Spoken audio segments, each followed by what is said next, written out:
रामकुमार गौतम की टिप्पणी पर जननायक जनता पार्टी के राष्ट्रीय प्रवक्ता और वकील प्रतीक सोम ने जनता टीवी से खास बातचीत की। क्या कुछ कहा, सुनाते हैं आपको। हरियाणा के पूर्व सीएम ओम प्रकाश चौटाला पर टिप्पणी को लेकर हरियाणा से विधायक रामकुमार गौतम काफी विवादों में हैं। हमारे साथ में बात करने के लिए जननायक जनता पार्टी के राष्ट्रीय प्रवक्ता और वकील प्रतीक सोम हैं। जेजेपी की तरफ से एक नोटिस भेजा गया है रामकुमार गौतम को। सर, लीगल नोटिस सर्व किया गया है, पहले उसी के बारे में जानना चाहेंगे, क्या कुछ चीजें जो उसमें रखी गई हैं। देखिए, जो स्टेटमेंट दी है ऑनरेबल एमएलए ने, वो प्राइमा फेसाई इन्फ्लेमेटरी है, डिफेमेटरी है और हमारे व्यू में सिडिशियस भी है। कम्युनल लाइंस पे कास्ट को डिवाइड करने की स्टेटमेंट है और जिसका कोई तथ्य नहीं है, जिसका कोई आधार नहीं है, कोई सबूत नहीं है, जिनके अगेंस्ट स्टेटमेंट दी गई है, वो आज के टाइम में अपने आप को डिफेंड करने के लिए भी इस दुनिया में नहीं है। He is a deceased person. लेकिन उनका और उनकी फैमिली का जो इलस्ट्रियस करियर रहा है, जो पॉलिटिकल कैपिटल रही है, जो लीगेसी रही है, उसके ऊपर एक बहुत भारी डेंट देता है। और जो तथ्यों से बहुत दूर हैं, वो कह रहे हैं कि बीजेपी और एक स्पेसिफिक जाति विशेष को लेके कि उनके ऊपर उन्होंने बोला कि उनका तो हम नाश कर दें। जब वो जो हमारे क्लाइंट्स हैं, जो ओम प्रकाश चौटाला जी के जो ग्रैंडसन हैं दुष्यंत चौटाला जी, उन्होंने जो बात अपनी रखी है कि तथ्यों से बहुत दूर है।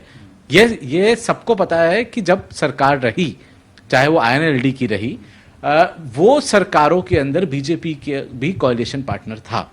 और मेरे पास कुछ डेटा ऐसा है जिसमें 2009 से भी हम देखेंगे तो लगभग 20 से 22 बड़े लीडर्स, स्पेसिफिक जो जिस कम्युनिटी के बारे में बोला जा रहा है, उससे इन सरकारों द्वारा नामित किए गए और वो बड़े बड़े पदों पर पहुंचे। तो ये सब बातें तथ्यों से बहुत दूर है। अगर आपको ये लगता है कि हर चीज हास्यास्पद है, हर चीज मनोरंजन के लिए है, और आप किसी की पॉलिटिकल कैपिटल को, किसी के इलस्ट्रियस करियर को, किसी की सामाजिक जो पृष्ठभूमि है, उसको आप इस तरीके से हंसी मजाक में आप ठेस पहुंचा सकते हो, तो उस चीज के लिए फिर लीगल एक्शन जरूर लिया जाएगा, जब हमारा कानून उसको प्रोटेक्ट करता है कि आप अगर आपकी किसी भी रेपुटेशन को किसी भी तरीके से अगर डिफेम किया जाता है, डेरोगेट किया जाता है, इन्फ्लेमेटरी स्पीच दी जाती है और जिससे आपका नुकसान होता है, तो ये सब इस केस के अंदर हुआ है और हमने उसके अंदर स्पेसिफिक एक्शन लिया है। हमने लीगल नोटिस इशू किया है और लीगल नोटिस का जवाब नहीं आता या फिर वो उसको अपनी स्टेटमेंट को वापस नहीं लेते, वही 7 दिन आपने टाइम दिया है, अगर उनकी तरफ से जवाब नहीं आता है, क्योंकि 18 तारीख को जारी किया गया था नोटिस, ऑलरेडी 20 तारीख हो गई है, तो आगे किस तरीके का एक्शन आप लोगों की तरफ से किया जाएगा और किस तरह की जो कार्रवाई है उनके ऊपर हो सकती है? देखिए, हम लोग प्रोटेक्टेड हैं क्रिमिनल डिफेमेशन में और सिविल डिफेमेशन दोनों के अंदर। और जिन्होंने ये स्टेटमेंट दिया है उनको भी पता है कि तथ्यों से बहुत दूर है, उसका कोई आधार नहीं है। आप किसी की पॉलिटिकल कैपिटल को एक मनोरंजन का विषय नहीं बना सकते। और इस तरह के जो शब्द इस्तेमाल किए गए हैं, जो जाति विशेष हैं, वो उस तरह के शब्द आप नहीं कर सकते। हालांकि मैं देख रहा था कि एक हिस्ट्री भी इनकी रही है कि इवन विधानसभा के पटल पर भी उनके खिलाफ जो चीज ऐसी बोली गई, जो मेरे को भी वो चीज बोलने में बहुत इनएप्रोप्रिएट लगता है कि आप तो गोबर भी खा सकते हैं और फलाना और ढिमकाना, इस तरह की जो चीजें आई, उसके ऊपर भी आपने एक्शन नहीं लिया।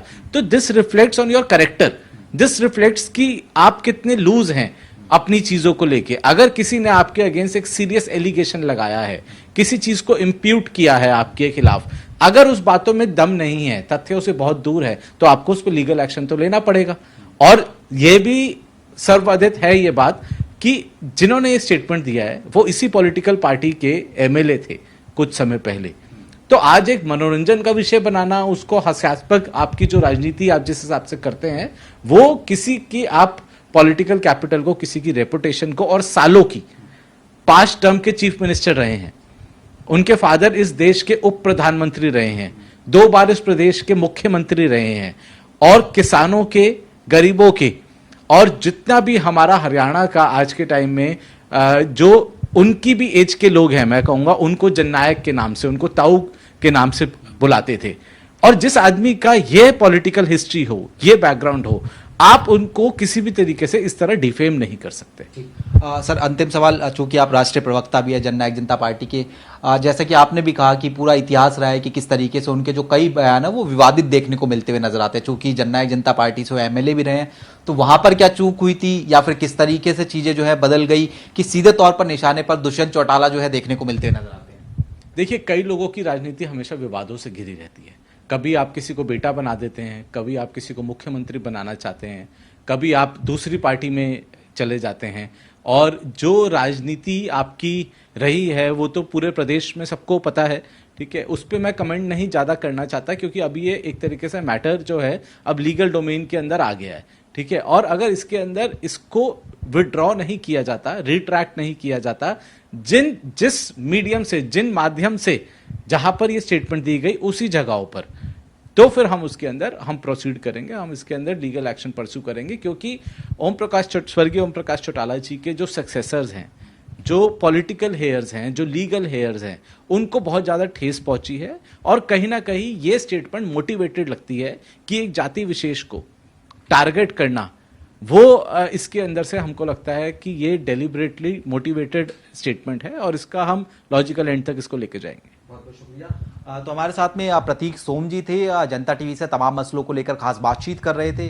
कैमरा पर्सन दीपू के साथ स्पर्श शर्मा, जनता टीवी, दिल्ली।